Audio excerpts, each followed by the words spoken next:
由零開始，一個陪住你進入夢鄉嘅節目。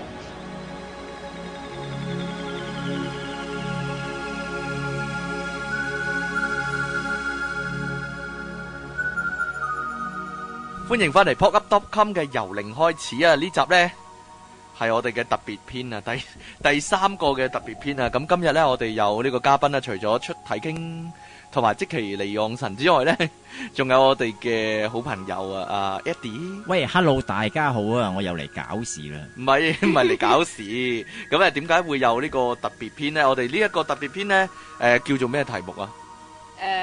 能量嘅高低係咪啊？係，我哋再慢慢正負能量係啦。咁點解會有呢一個特別篇呢？其實呢，就原因就係嚟自呢一位由零開始嘅聽眾啦。咁呢，佢就喺我哋嘅群組裏面呢，就留咗個 post 啊。佢就話呢，最近呢，有一個深深嘅體會啊。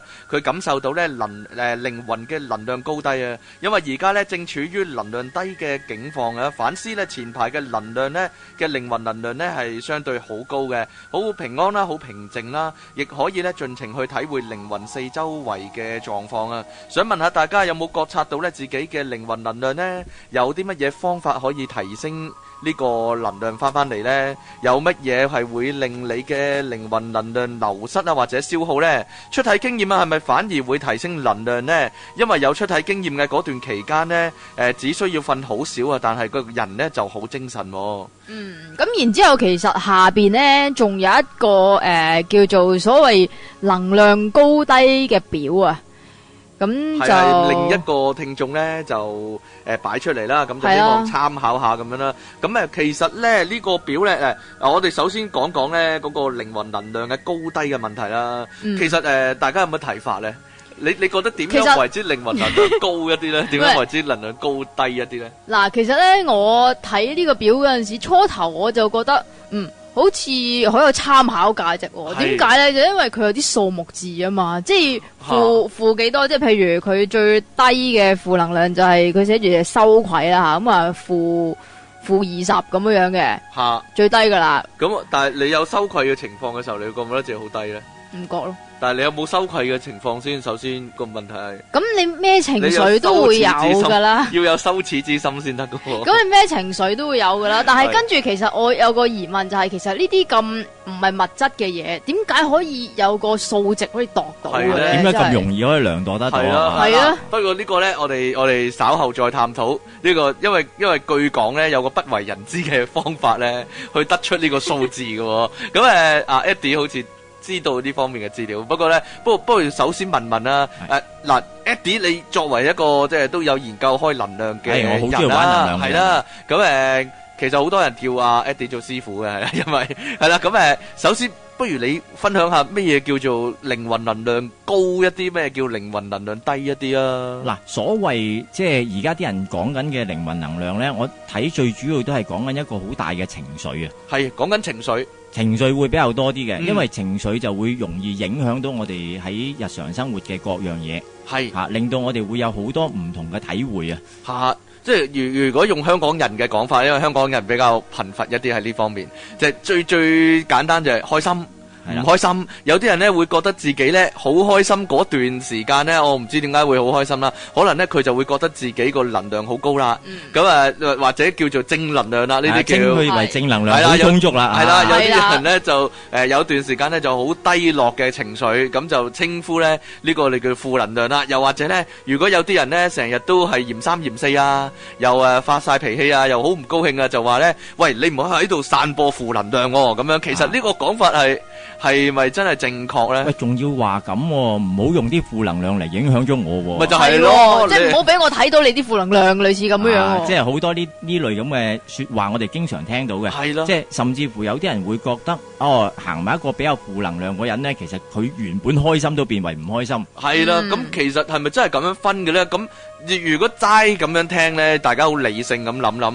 其實佢唔係講緊靈魂嘅能量，佢係講緊你個情緒嘅起伏啫。係啊，似乎係咁多啲。咪就係咧，咁其實真係係咪真係有負能量呢樣嘢咧？負能量又係咪真係可以傳染俾人嘅咧？真係大家都會咁講啦，即係其實即係正能量、負能量，我哋周不時都會聽到嘅，亦都一啲都唔出奇。好似近10年嘅新興嘅術語啊，係咯，會比較多啲啦，但係係啦就一路以嚟都好多人講緊噶啦，已經嚇。但係就只不過係大家其實喺呢個節目啊，即係阿 King Sir 嘅節目當中咧，其實大家咧都應該唔係對能量陌生嘅，因為其實都聽到好多即係。無論賽斯啊，佢哋都喺度講緊好多唔同能量嘅嘢，所以應該就唔會比較陌生嘅。係，但係今次咧，特登上嚟咧就係講翻一啲比較一啲新穎少少嘅 concept，係或者一般性嘅概念啦。我哋成日都講緊喺即係 New Age 當中，成日講緊好多時都係冇乜分對錯，亦都冇乜真正嘅正負嘅嘢。咁但係我哋反而會喺即係身心靈界啦，好多時真係聽到好多人講負能量，好多人講緊正能量。喺我嘅睇法當中呢，其實基本上能量就冇分正負嘅。點解呢？嗱，我哋而家睇翻環顧翻四周所有嘅嘢都好啦，其實我哋睇到大部分嘅嘢係一個 cycle 嚟嘅，係一個循環，係一個循環。如果我哋係即係我哋當一條直線嘅話，去睇翻嘅話，我哋就會有正負之分。但係如果所有嘢係一個循環嘅話呢，基本上就冇正負之分。呢個亦都係即係其中 New Age 當中一個好大嘅 concept 啊。咁如果佢冇正負之分，咁點解即係咁多人會覺得，譬如頭先所講嗰啲羞愧啊，又或者憤怒嘅係一啲叫做唔好負面啲嘅嘢，係啦，負面嘅嘢呢？嗱，我哋首先睇翻個原型先即係所有嘢其實由一個原型而起嘅。咁我哋周圍啦，即係譬如我哋而家一年四季當中，其實根本上係一個循環，甚至乎你話所有嘅食物啊，各樣嘢都係一個循環。雨水由天度落嚟，跟住然之後蒸發翻上去，其實都係一個循環嚟嘅。嗱，只要我哋有一個循環嘅存在，所有嘢就會生生不息，唔會有停嘅一日。但係如果我哋將任何嘢睇為一條直線嘅話呢，其實始終都會有完嘅一日嘅。咁亦都係咁講啦，即係喺 New Age 當中，我哋亦都會信會有輪迴嘅，會有翻嚟嘅。其實都係一個循環，其實係一個循環嚟㗎，基本上冇乜點錯㗎。但係只不過喺我哋而家呢個地方呢，我哋成日睇緊嗰樣嘢呢，我哋就將個圓形斬開咗。所以就有頭尾啦。變成一頭一尾。係啦，變成咗一頭一尾，所以呢就變相咗喺嗰個情緒方面有正有負，有好壞之分。因為如果係一條直線嘅話呢，你好自然就會喺線嘅一頭就變咗一個正啦，喺線嘅另一頭就變咗個負啦。但係其實呢兩個 point 其實係應該合翻埋，變翻一個圓形啊嘛。係啦，大部分呢，我哋嗰所謂嘅情緒呢，其實只不過係一股能量啊。嗰股能量呢，其實係任我哋點樣去使用佢，而唔係我哋俾佢牽引住我經常會舉一個例子，就係話講緊一個憤怒啊。憤怒啲人都係講緊一個好負嘅能量嚟㗎啦。但係個問題就係話，憤怒其實喺另外一邊你可以去發嬲，有一邊你喺負嗰邊啦你可以去發嬲，但係喺另外一頭呢，其實佢一個最極佳嘅推動能力啊。我哋就係人哋激親我哋，有啲事咁呢，所以呢就令到我哋好發奮好用努力去完成一件事件。所以其實呢一個係一個好好嘅推動能力。換句說話講，其實能量根本上冇分正負。最大嘅一樣嘢就係我哋點樣用嗰股能量。喺呢一度呢，其實我哋只不過係俾緊自己嘅心態所牽引住我哋將嗰件事睇成為好負，甚至乎有一樣嘢就係喺 New Age 當中成日都講緊你要去揾翻你嘅內在所有嘢唔好將向外掟，而係喺翻自己個內在嗰度揾嗱，如果我哋將一啲情緒向外掟嘅時候，咁其實咪即係外在咯。根本一啲都唔喺個內在裏邊。我哋有一個好嬲嘅情緒，我哋埋怨咗其他人，我哋覺得人哋唔好，人哋唔啱，人哋好差，結果呢，所有嘅嘢好似自己冇責任。呢個就係外在啦。等陣，其實你喺即期面前講呢啲嘢呢，會唔會有啲避忌好啲？你好似講緊佢啊，因為係冇嘅，唔唔好對號入座啊！唔好對號入座得啊！即其你唔好對號入座啊，知唔知啊？你唔好啊！係啦，我完全冇諗過係自己。好啦，咁其實咧，如果各位記得咧，之前有套好好嘅動畫電影啊，叫做《玩轉老朋友》啊，香港係啦。其實咧，佢都呢套電影都探討咗好多關於情緒嘅嘢啦。咁電影入面咧，其中一個好重要嘅要點咧嘅 point 咧，就係咧，其實每一種情緒都唔係多餘嘅，每種情緒都有佢嘅作用嘅。例如咧，好似啱先所講嘅憤怒，其實咧係用嚟做咩咧？係用嚟俾一個人咧去尋求一個公平嘅對待啦，去尋求自己應該得到嘅嘢啦。如果冇咗呢個憤怒嘅話咧，人哋點對你，你都唔會嬲嘅；人哋點樣糟質你，點樣對你唔好，你都唔會去尋求一個公義嘅。咁其實嗰個人呢就會生存唔到啊！直頭係生存唔到。即係如果佢真係冇憤怒啊，成啊，即係好平靜啦。咁嗰啲叫做好平靜嘅情緒喺個表裏邊呢係好高能量噶嘛，係咪先？係。咁但係可能佢就。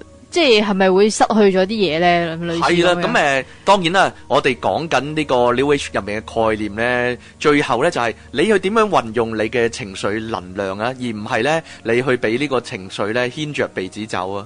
係啊，絕對係咁樣。冇錯啦，咁嗱，講到呢個平靜嘅問題咧，其實我自己有個咁嘅睇法嘅，就係咧一個人。要點樣先去到最後變得好平靜呢？變得係一個好覺醒嘅狀態呢？其實我又有咁樣嘅諗法嘅，即係你咁平靜係唔係真係一個好高嘅境界？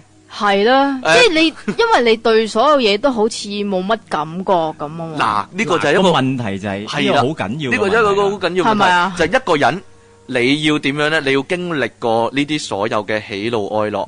你可能以前係一個大喜大樂嘅人，你可能以前係一個好容易嬲、好容易發脾氣，亦都可能係一個好容易傷心、好容易失望、好容易好消極嘅一個人。但係經過一啲叫做你自己嘅修為啦，經過你一啲嘅經歷之後，你知道原來呢啲情緒都只係能量嚟嘅啫，原來呢啲情緒都只係我內在嘅一啲正常嘅流動嚟嘅啫。咁到最後你慢慢知道，我其實可以同呢啲情緒係共存嘅。嗱，我又有另外一個睇法。喺 New Age 當中咧，好多時都講緊一樣嘢，就係我哋嚟到呢個地方啊，即係一係好多人講緊學習啊，一係講緊經驗啊，係啦，講緊體驗啦，甚至乎係一出戲嚟嘅啫，係一個劇場嚟嘅啫。嗱，我哋有個情緒，我哋有個唔係一件壞事，冇錯。只不過係問題就係我哋會唔會入戲去睇嗰樣嘢？如果我哋能夠抽身出去睇嘅時候，你可以好平靜。但係如果你想 enjoy 嗰段劇情嘅話，其實我哋必須要入戲。但係個問題就係我哋入戲之餘，唔可以真真正正俾嗰個情緒影響咗我哋。係啦。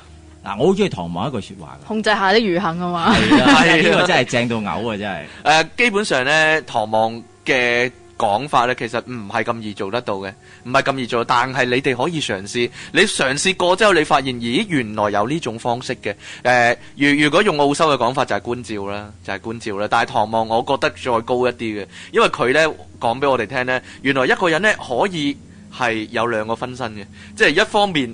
你嘅其中一個部分係投入咗嗰段戲裏面，但係另一部分就係喺外面做一個第三者嘅角度去望住自己去做呢出戲，係啦，呢個真係高啊！呢個正正我哋就係要去體驗，即係其實我哋要無論你話吸收經驗好、體驗好，我哋點樣講都好，其實我哋就要 enjoy 緊我哋嘅人生啊！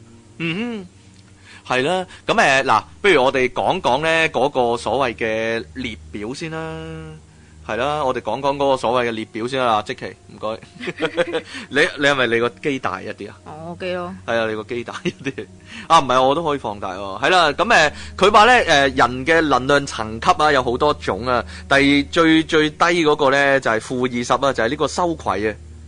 呢個直頭佢話係咩？接近死亡添，佢話嚴重摧殘身心健康啊！我諗咧，佢講緊呢個羞愧係一個好嚴重嘅狀況啦。如果係真嘅話，咁但係可能係受童年陰影影響嘅，直頭係嗰啲父母咧要你個小朋友即係嘅教導方式咧，係令到嗰個小朋友係抬唔起頭做人嗰種啊。係啦，咁大家可以想象下個情況係點啦。好啦，第二級係咩咧？內疚啊，就係內疚、自責啊嗰啲。咁但係如果我即係本人，如果覺得內疚係仲差過羞愧嘅咧，咁呢個又點樣量度咧？我唔知道啦嗱。咁仲有一個叫冷淡啦，就係佢話覺得世界睇起嚟冇希望啦。呢個好弊啊！呢個係咪香港人普遍嘅情緒啊？係咧。好啦，跟住嗰個叫做悲傷啊。原來悲傷都唔係咁差啊，悲傷只係排第4，即係尾4啫咁樣。係啦，跟住落嚟嗰個咧就係恐懼啊。係啦，咁呢個恐懼咧，其實啊，如果我哋依家嘅睇法就係，其實恐懼本身都有佢嘅即係作用嘅。係啦，跟住嗰個咧就係慾望，我以為慾望係比較高能級啲添。係啦，佢話咧呢個上癮啊同埋貪婪咧都屬於呢個慾望係-125嘅。跟住落嚟咧就係憤怒啊，憤怒幾高嘅喎，憤怒係負。呢個150係正150啊，定係點樣啊？唔係，其實佢應該全部都係正嘅，全部都係正啊！但係咧，即係佢嗰個數值全部都係正，但係就叫做有係咯，叫有高低之分咁樣。正得低啊！呢個正150就係呢個憤怒。佢話會導致憎恨啦，同埋呢個侵蝕呢個心靈咯。哇，講到咁嚴重嘅。係咧。呢個正175咧就係驕傲啊！驕傲係啦，呢度寫住5個字啊，積淇離岸神啊，係啊，係啦，自我膨脹，我抵制成長，咦，做乜啫？冇嘢啦，好啦，跟住嗰個咧就係呢個正開始去到正面噶，就係呢個正200咧就係呢個勇氣啊，係啊，嗰啲日本嗰啲卡通成日都提住嘅嘢，係啦，勇氣，佢話有能力把握機會，係啦，跟住第255咧，咁但係其實我又覺得你憤怒都有能力把握機會嘅啫。啊，好難講，我覺得點樣分呢？其實我覺得呢個分法呢，我自己就唔係好認同啦。不過我哋姑且講埋先啦。呢個正250呢，就係淡定喎，淡定奶茶。有錢剩。係啦。拜拜。靈活同埋冇分別性啊。呢個淡定啊，其實同冷淡係咪一線之差呢？你覺得？我覺得係噶，即係咩叫淡定有錢剩啫？即係你即係好 lay back 咁樣去睇一樣嘢，你就好淡定啦。我諗冷淡就係直頭冇反應啦，淡定咧就係好冷靜咁樣去處理啲事件啦。係嘛？我咁樣姑且咁樣講啦。係嘛？咁即係其實即係嗰啲唔好快，唔係唔好急，但係要快嗰啲係嘛？我唔知啊。跟住呢個咧正310咧叫做主動喎。係啦，正350咧就係呢個寬容啊。咁如果你有慾望，你都會主動去得到佢嘅啫。淡定、主動、寬容喎。咁點啊？你要學習呢啲，我覺得。係啊。跟住正400咧就係呢個明智啊。有幾明智啊？佢話咧，愛因斯坦同弗洛伊德咧就係明智啦，即係有智力啊。有智慧啊！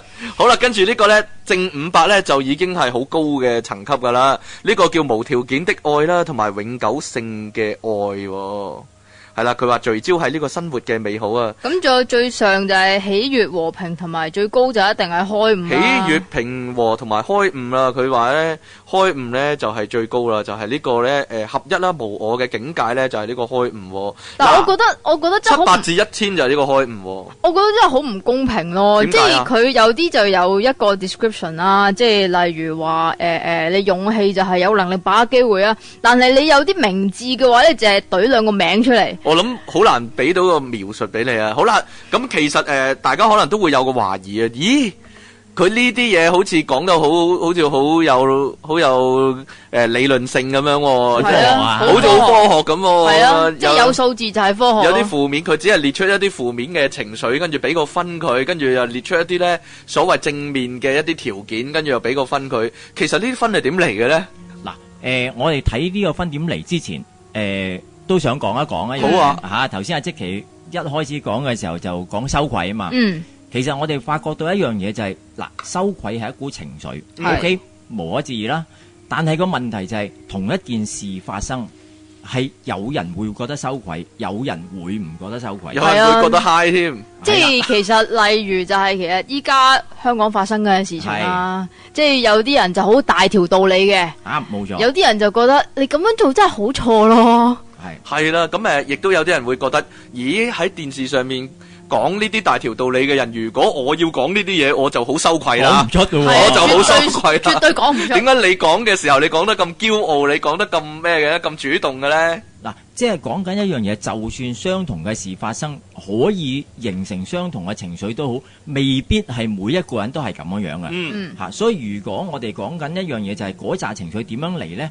最主要就係由你自己嘅裏邊，你自己嘅內在啊，所產生出嚟嘅，你嘅主觀感受嚟嘅喎。係咯，係咯。咁如果咁主觀嘅時候，咁係唔係即係咁樣嘅量度方法係正確呢？嗱，佢哋而家即係。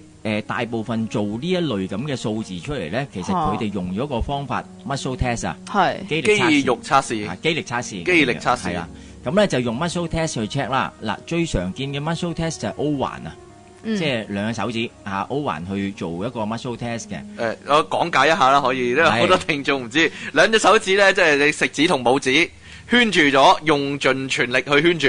咁另一個人呢，就嘗試去解開你呢個手指，係啦。咁就點嘅時候去解開呢？即係開始嘅時候，你用盡力咧，應該解唔開嘅。但係呢，呢個時候就俾你去感受某一啲嘢，例如讀嗰個名詞俾你聽啊。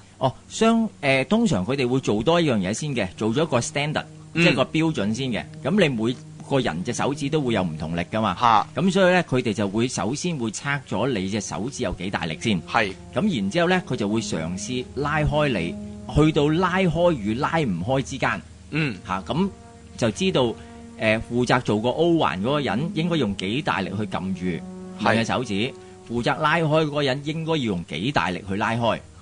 首先佢哋要check咗呢一樣嘢先嘅，即係做咗個標準，然之後再去問一啲嘅問題，即係譬如你講去到頭先講羞愧，羞愧嘅時候個數值係幾多呢？而家我求其俾個數值佢，我當佢係0嘅。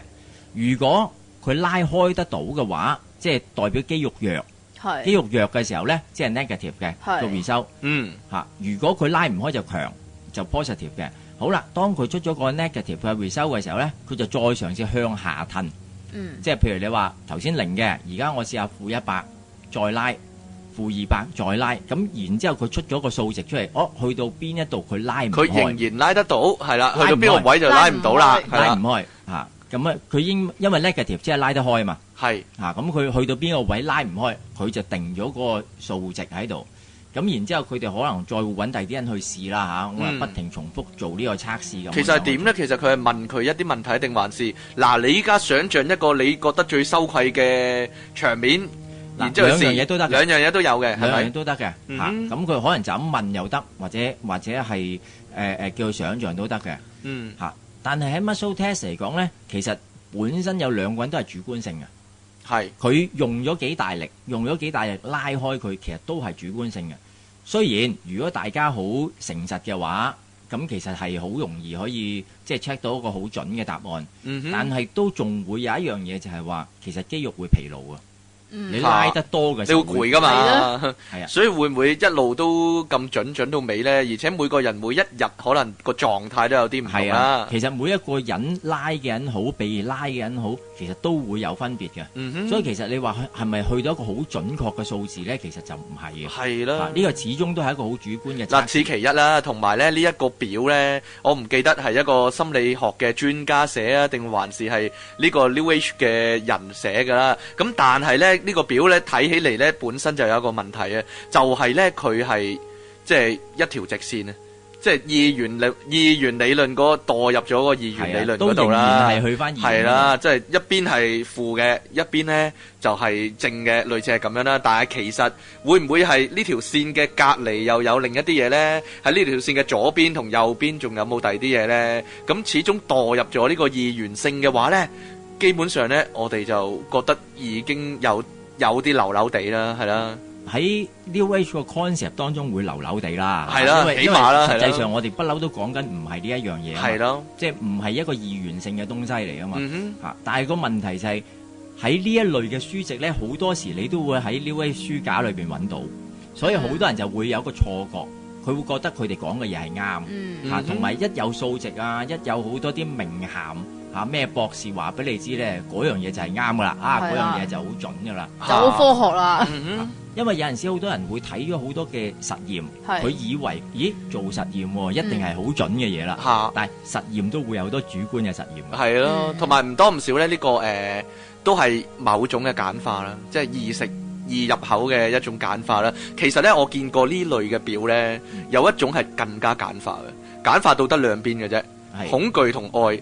你依家你都聽過啦，你肯定聽過啦，你哋即係你依家嘅狀態就係恐懼啦，跟住你要咧提升你嘅狀態去到愛啊，知唔知啊？係啊，做多啲愛啦。嗱，其實正有呢樣嘢，其實你講得好好嘅一樣嘢就係，其實個問題就係 New Age 本身嘅 concept 就係講緊俾我哋知，叫我哋撇除個恐懼，叫我哋冇任何呢類咁嘅擔心嘅嘢，但係好多時偏偏喺即係我哋自己 New Age 嘅人當中咧，其實就跌翻入個恐懼啊，或者叫製造咗呢一種令人恐懼嘅嘢。係啊，你會好驚我會唔會有朝一日我個靈魂嘅能量好低㗎，處於低谷㗎，我會唔會上唔翻去㗎？或者我好驚，我近來冇乜點冥想喎，我近來冇乜點練功喎，我依家會唔會低頻翻啊？或類似咁樣啊？所以喺我哋嚟講，我哋更加一定要知道一樣嘢，就係話其實呢一類咁嘅即係表啊，呢類咁嘅文章當中呢，其實佢如果帶到俾我哋一個正面嘅信息，其實係值得睇嘅。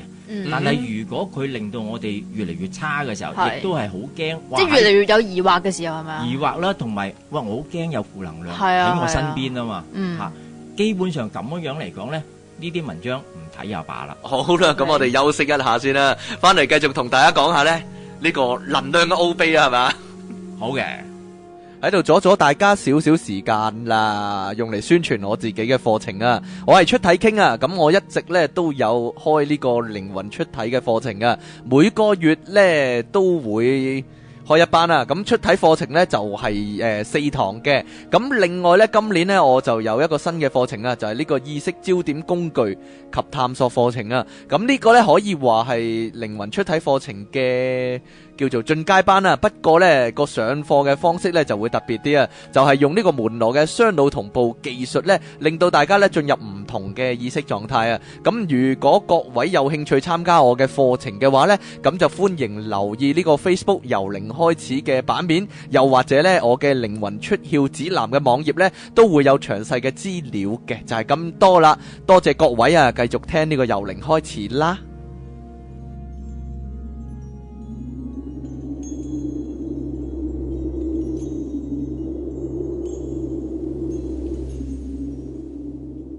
繼續係呢個由零開始嘅，繼續有出體傾同埋即其離岸神啊。今日咧有我哋嘅好朋友啦，阿 Eddie 啊。咁其實嚟多一個噶，嚟多一個阿 Miu 啊，係啊。咁我唔知佢出唔出聲啊。不過依家咧佢好似仍然係啦，仍然懶洋洋咁樣啊，有少少悶悶不樂咁樣。呢個叫消極，呢個叫係啦。消極好低噶，係啦，120分，係啦，咁樣。好啦，咁今日我哋講緊咧能量啊，有冇呢個高低強弱之分啊？係啦，好多人咧好驚自己咧點樣啊？充滿負能量嗰啲，有冇辦法提高翻啲自己啲能量嘅水平？類似咁樣啦。類似咁樣啦。好啦，但係其實Eddie 就話咧，基本上能量咧係冇好壞之分嘅，而各種嘅情緒所代表嘅咧，基本上咧都係一啲內在嘅能量啦，就在乎你點樣去運用啦。好啦，咁另外一樣迷思啊，可以話係好多人都講嘅，就係咧其實食肉同食齋係咪話都有好壞之分呢？係咪好多人好似照好多人所講啦，食肉呢就係比較高能比較低能量一啲，低層次一啲啊，或者咧衰一啲啊。係，然之後食齋咧係啦，如果食素嘅話咧，就可以有助提升翻個能量咁樣。係啦，或者個震，好多人都講個震頻啊，係啊，個頻率啊。係啦，就會比較高一啲喎。食得多素嘅話咧，你個靈力啊、靈性啊都會高啲喎。其實有冇根據嘅咧呢樣嘢？嗱，我又即係用翻頭先個角度去睇翻啦，一個圓形一個 concept 去睇翻呢一樣嘢啊。係，所有嘢都係一個 cycle 嚟嘅。嗯，尤其是你話食物啊，我哋好細個嗰陣時讀書都有讀噶啦，食物鏈啊，係有一條就不停喺呢個世界咧就運作啦，大嘅就一路食細嘅，咁跟住然之後又再重新再出翻嚟。嗱，其實呢一個其實係一個生態嘅平衡嚟嘅，只不過係而家嘅人呢，就過度去宰殺嗰啲係啦，即係啲動物啊，或者係過度去飼養啲動物，用一啲好殘忍嘅方法去即係去宰殺佢啦咁樣。然之後我哋先至會覺得有問題嘅。如果按照翻成個大自然嗰個睇法嚟睇呢，嗱，我最簡單舉一個例子就係一隻獅子去追一隻羚羊去食，咁佢能夠追得到嘅羚羊係食到啲乜嘢嘢呢？老弱傷殘，跑得最慢嗰隻，佢就可以食到佢。而隻獅子亦都唔會攞住隻羚羊攞翻屋企度慢慢儲住啲肉。佢肚餓嘅時候佢就會係啦，佢肚餓嘅時候佢咪追咯。但係佢追親嘅走唔甩嘅一定係啲老弱傷殘嘅。嗰啲本身都會被淘汰嘅。係啦，所有嘅情況其實就係咁樣，食物嘅來源其實就係咁樣樣，佢會被淘汰嘅。如果你話一隻老嘅羚羊死咗即係暴屍荒野慢慢去腐化嘅時候，其實你嘥咗啲肉啊。咁如果佢能夠俾隻獅子食咗，咁其實 OK 冇問題啊。但係如果你話獅子嘅數量突然間大增，食得好多嘅時候，其實佢會冇嘢食嘅，佢一樣會少翻嘅。嗱，呢個係一個自然生態嘅平衡嚟嘅。我哋人類其實食肉同食蔬菜其實冇乜分別嘅啫。兩者之間其實冇乜分別嘅啫。如果我哋真係要睇一件生命嘅話，基本上肉同埋菜都係生命嚟嘅，冇乜分別嘅。咁之前有啲人講一句係咩啊？佢話有啲人咁講話，因為蔬菜咧就冇意識，係啊，呢個動物咧就有呢個意識，咁啊，所以就食動物咧就比較殘忍一啲，食呢個植物咧就冇咁殘忍咁樣。我哋其實睇翻一樣嘢啊，我哋係聽到動物嘅叫聲，我哋係好知道咗佢俾人殺嗰陣時嘅慘況係點樣，佢會痛係啦，佢會係好驚係啦，恐懼死亡係啦。同埋仲有一樣嘢就係之前有啲即係所謂報告啦咁就話點解食肉係負面嘅咧，即係負能量嘅咧，就係因為啲動物喺死嗰陣時就好痛苦啊，成啊咁啊。呢樣恐懼嘅能量落咗啲肉嗰度啊。呢樣嘢又會有嘅咁個問題就係話。佢俾啲肉我哋食，我哋會點樣去看待嗰啲肉？嗱，如果生命延續生命，佢俾咗啲肉你食，你能夠活出一個好好嘅生命，你能夠活得更加好，可以造福到呢個世界嘅，其實佢不枉俾你食㗎。但係相反嚟講，如果你睇唔起嗰啲肉，完全覺得因為你低等過我，所以我就要食你。嗱，呢一樣嘢佢係死不甘心噶咯。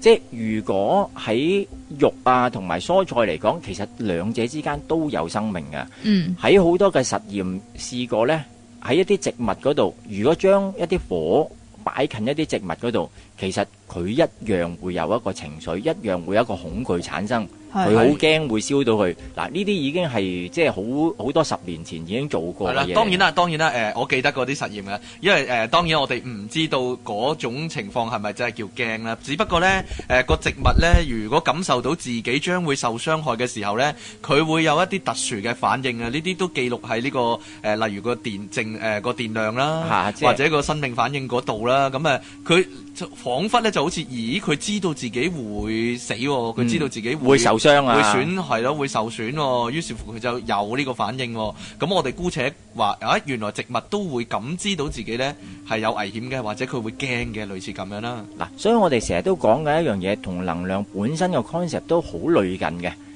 我哋所有嘅嘢過多同過少都唔係一件好事。即係我哋最緊要係要攞多個平衡點。我哋究竟要幾多？甚至乎我亦都可以講一樣嘢，就係話而家我哋嘅食飯啊，即係我哋一日幾餐嘅食飯。嗱，你諗翻下以前古代嘅人呢，其實食得少好多。我哋而家嘅人係食嘅食物需要嘅食物係多好多噶，即係比起以前係多得太緊要啦。同埋以前嘅人能夠食肉嘅機會好少啊。即係多數都係五穀即係粥粉麵飯係嘛？五穀都冇你份啊？係咪4大發明啊？中國粥粉麵飯啊？咁其實最主要都係食一啲澱粉質嘅嘢反而我哋食肉嘅機會係好少嘅。但係而家呢，我哋嘅人係太多過度去食肉咁所以先至會令到一啲嘅商人一啲嘅農夫唔係農夫嗰啲係牧場嘅人即係會養大量嘅動物同埋用一啲好殘忍嘅方法啦，因為佢要快去屠殺嗰啲動物所以先至會導致到係咁樣。但係你話係咪完全少少都唔可以去食呢？其實又唔係咁樣。最緊要我哋揾到個平衡點出嚟，我哋究竟食幾多先至啱？甚至乎我哋日常嘅食物都好，其實我哋係咪需要咁大量嘅食物呢？其實未必嘅。咁除咗呢個係現代人嚟講好難解嘅問題啦，始終都係啦。我哋有一個生理嘅時鐘我哋覺得嗰段時間我哋應該要食嘢，做到晏晝啦，我哋應該要食嘢去到夜晚我哋自己要食嘢。但係其實我哋冇諗過一樣嘢，就係其實我哋肚唔到餓只不過係個時鐘話幫我哋知，我哋夠鐘要食嘢咯咁樣。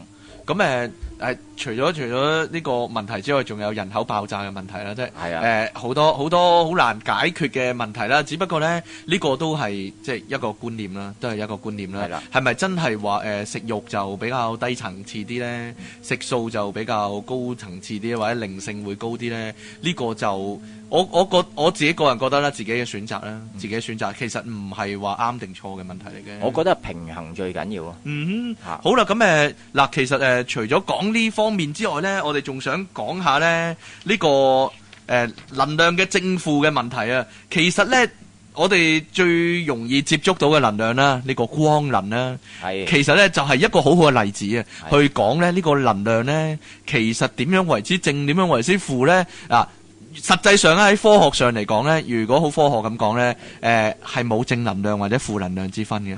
能量就係能量，能量就係能量，係啦。咁用呢個光嚟到解釋嘅話，又係點樣嘅咧？嗱，我哋睇翻一樣嘢，好簡單一樣嘢。我哋每一樣嘢，包括咗頭先講光啦或者係你用一個情緒去睇都一樣嘅啫。其實係一個頻率嚟嘅。所有嘢喺呢個世界，所有嘢都係一個頻率嚟嘅。甚至乎我哋一隻杯一隻碟，佢有佢自己嘅頻率，物體都係一個頻率啦。因為佢有粒子啊嘛，粒子不停喺度喐緊，佢就會產生一個頻率。冇錯。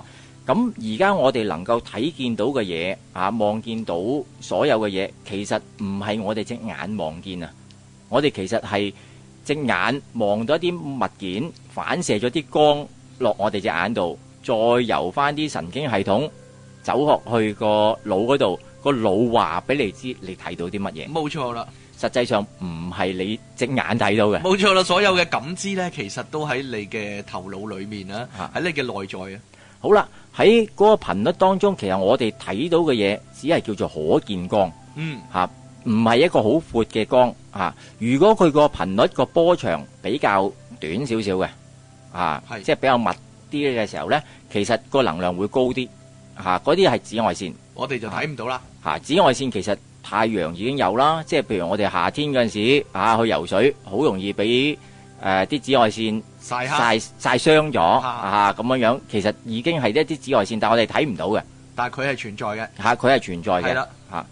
較為低嘅時候，有一啲紅外線屋企個遙控器你一撳落去一眼紅燈着咗咧我用個紅燈嚟射死你咁咧有啲紅外線，但係你記住紅燈唔係紅外線嚟噶，紅燈係粒燈掣嚟嘅啫。係啦，佢有反應，只不過因為你撳佢。係啊，你撳佢嘅時候，佢着咗燈紅外線亦都係睇唔到嘅。即係話其實喺我哋可見光嘅範圍底下嘅高同埋低咧，都有紫外線同紅外線，但係其實我哋完全係睇唔到嘅。係咁所以你話究竟紫外線高定紅外線高，定係還是我哋見到嘅可見光高咧？其實根本上就冇分別。即係唔可以咁樣去比較，係啦，完全唔可以咁樣去比較啊。係佢只係個頻率啫嘛。係就冇分好同埋壞嘅。如果用賽斯嘅講法咧，就係咧呢個叫做能量嘅強度啦，呢個叫能量嘅強度啦。其實咧就冇話好定壞啦，或者正定負啦。咁所以咧呢個好定壞或者正定負，其實係咪人類本身嘅一個觀念咧，或者自己嘅分法咧？其實正如上一節所講啦，即係所有嘅高低嗰類咁嘅嘢，其實只不過係比較嚟嘅啫。其實嗰個比較好多時就係喺我哋嘅內在嗰度產生啊。我哋覺得中意，我哋覺得唔中意，我哋咪叫做好同壞咯。係呢一個根本上就唔係佢本身嘅性質，唔係嗰個頻率嘅性質。頻率嘅性質冇好同壞，係我哋自己賦予咗佢，究竟你係好，你係壞。而我哋係唔適當咁樣去使用佢，咁我哋咪叫做好同壞咯。即係如果係咁嘅話，呢個經驗係好過癮嘅喎。係啊，係一個主觀嘅感受嚟嘅，即係純粹一個好主觀嘅感受嚟嘅。正如我哋成日都講嘅一樣嘢，就係話，就算一啲相同嘅物件啊，譬如一隻狗仔，我哋見到一隻狗仔嘅時候呢，我哋好開心產生一個好正能量出嚟。係啦，所謂正能量啦。我哋見到隻狗仔，我哋好驚因為個人好驚狗嘅咁佢突然之間產生咗個恐懼出嚟，咁所謂嘅負能量根本上就唔係嗰件嘢係正同負啊。係由我哋嘅心嗰度引導咗出嚟，究竟我哋想將嗰樣嘢點樣用啊？當然啦，有陣時我哋會有一啲即係所謂負能量出嚟呢，其實係一啲提醒嘅，即係提醒我哋小心提醒我哋去避開嗰類咁嘅嘢咁但係個問題就係話，一切其實取決於喺自己個諗法當中，究竟你將佢點樣運用。然之後就有唔同嘅效果，同埋你點樣嘅睇法啦，係啦，係啦。不過呢個呢，有個題外話呢，我覺得幾有趣，可以講講嘅。你啱先呢，用咗呢個光譜嚟到做一個例子啦，即係呢，我哋人類睇到嘅光呢，就係呢個可見光啦，就紅橙黃綠青藍紫啦，就係呢個可見光啦。咁呢，超過咗呢個範圍嘅頻率嘅光呢，我哋就會開始睇唔到啊。例如呢個紅外線啦、紫外線啦、微波啦，呢啲呢，超過咗我哋能夠睇到嘅範圍咧，我哋就已經睇唔到噶啦。呢啲名都係人類改噶，呢啲名都係人類改，當然本身冇名啊。大自然之中佢哋係冇名噶。咁令我哋聯想到一個問題啊，就係咧，好多時咧啲人咪話佢會有機會睇到一啲現實世界其他人睇唔到嘅嘢嘅。係啊，例如靈體，又或者有啲人咧成日都會有啲咁嘅獵奇嘅資料啊，或者新聞啊咁講啊。有啲人咧突然間見到咧一個咧鬼城啊。或者一個叫做古代嘅遺跡嘅幻象，但係佢見到嘅啫，但係其他人見唔到嘅，而且呢，佢行開咗或者擰轉咗再望翻呢，就已經見唔到啦。我甚至乎呢，以前我哋講呢個全像宇宙投影嘅時候呢，甚至乎有一單咁嘅 case 嘅，就話呢，有啲人呢落到去個花園嘅時候呢，見到呢全部啲古裝人呢就喺度行嚟行去啊，佢就懷疑自己，咦，點解一瞬之間好似穿越時空咁樣去咗古代，入咗古代，係啦，跟住過咗一陣行翻轉頭幾步路，跟住咦已經冇咗啦嗰啲嘢。其實呢，用呢個即係光譜嘅理論去解釋嘅話呢，我哋都會聯想到呢，會唔會除咗嗰啲光嘅頻率係有啲範圍我哋睇唔到之外呢，會唔會直頭係有啲物體啊？佢嘅頻率因為太高或者太低，超越咗人類能夠感知嘅範圍，而呢嗰啲嘢其實一路都喺度嘅。但係有啲人呢就會因為唔知點解啦，會突然間感知得到，而呢其他人呢，正常嗰啲人呢，所謂就會感知唔到啊。呢啲呢會唔會就係呢嗰啲所謂嘅次物質啊？阿賽斯成日咁講嘅，有啲嘢叫做次物質啊，即係呢喺物質之下，佢未真正成為物質。點解會有呢啲次物質呢？賽斯有個咁嘅講法啊，就話呢，原來呢人類呢會不停咁思想，咁我哋會有一個腦部嘅活動啊嘛。其實我哋嘅意識呢去做一個思想啦，去做一個幻想啦，或者喺想像之中創造嘅時候呢，就會創造咗呢啲咁嘅次物質出嚟。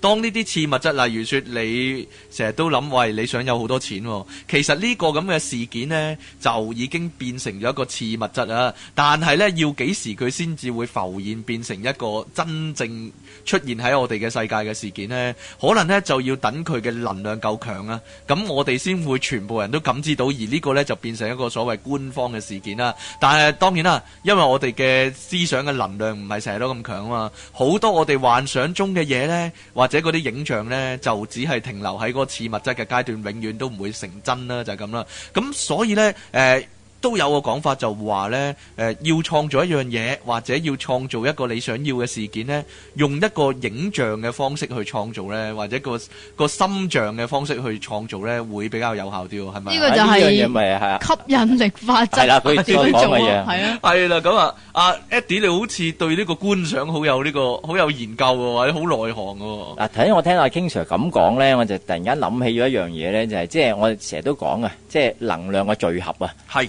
你能夠聚合到一定嘅範疇嘅時候咧，嗰件實相就容易出嚟。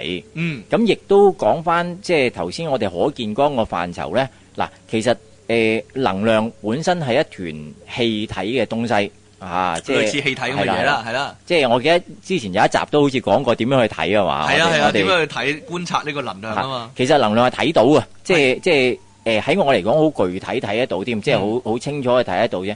咁只不過係我哋經過一啲練習底下呢，我哋能夠超越咗我哋可見光嘅範疇。你能夠睇得多更多嘅頻率，所以你就會變咗，即係佢能夠具體化，可以顯現出嚟啲。最容易理解嘅就係有啲人會睇到氣場啦。係啦係啦。其實呢種就唔罕見嘅，呢種人就係啦，絕對唔罕見，因為實際上即係亦都唔係好難睇得到嘅啫。係啦嚇，咁所以個問題就係話，我哋係咪可以超越咗嗰段咁嘅可見光個範疇，然之後睇得到呢？一定得嘅。係，但係首要有一樣嘢呢，就要過咗一關先，就係你自己嘅意識嚇，同埋你嘅潛意識。因為有陣時有啲情況底下呢，喺你個腦解釋唔到嘅嘢呢，佢就當佢冇嘅。係啦，或者擅自刪除咗。係啦係啦，佢所以呢，有啲人好容易睇到，有啲人就會好難睇到嘅原因就係咁樣樣。只要你放開個心，接受咗，係啦，你原來係真係有嘅。係啦係啦，甚至乎你唔好否定佢嚇，你覺得可能有啦，又可能冇嘅，都冇問題嚇。但係如果你一開始嘅時候否定咗佢呢，咁你就更加之難睇嘅。係啊，嗱，不如最後呢，今集去到差唔多時間啦，你醒下啲聽眾啊，嗱，我哋點樣練習觀賞呢？嗱，因為呢，我聽阿 Eddie 講呢，其實如果一個好嘅觀賞嘅能力呢，直頭係你創造咗嗰樣嘢出嚟之後呢，你係可以自己睇到嗰樣嘢嘅。自己睇到同摸到添，自己睇到同摸到。嗱，基本上我哋應該點樣練習咧？如果由冇到有，基本上咧，我就會較為喜歡用一個方式就係做冥想啦。嚇，我自己即係會比較中意用冥想啦。咁喺冥想開頭第一個階段咧，你就只不過係需要靜嘅啫。係你個人唔好咁多雜念，而嗰啲雜念係會影響到你創造嗰件嘢出嚟嘅。嚇，所以開頭要靜嘅啫。嚇。只要你能夠有一段嘅短時間，唔需要好長啊，短嘅時間開始靜呢，其實下一步呢，你可以練習嘅係一啲觀想。